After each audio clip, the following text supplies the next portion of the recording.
of the Scottish guest house. I mean, there's probably people who like movies in this crowd.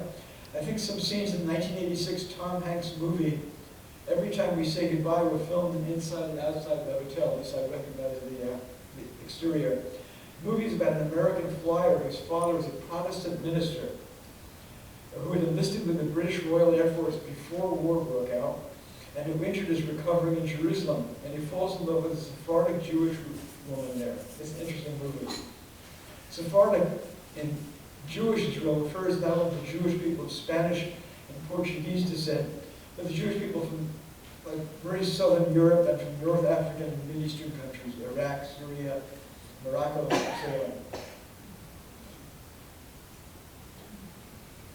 And of wars, conflicts, mass shootings we hear of, I often think of a word heard in the closing scene of the epic 1959 World War II movie, The Bridge on the River Kwai, which stars the late actor Alec Guinness.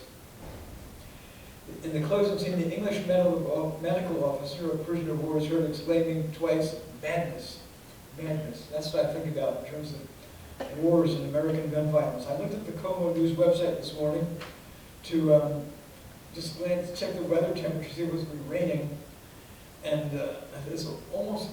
it's hardly a day goes by where there isn't a report of someone being shot in the city or any nearby cities. And there was someone was shot, I forget, in the Central District, just sometime in the last 12 hours.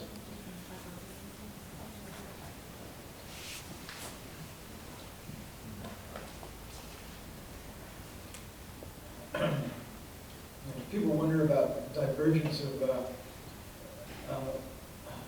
different peoples in a conflict-ridden area. I wrote here, the difference between how people look at attire among Orthodox Jewish communities and Palestinian villages and towns in the West Bank, for example, is beyond striking. It's like completely different worlds.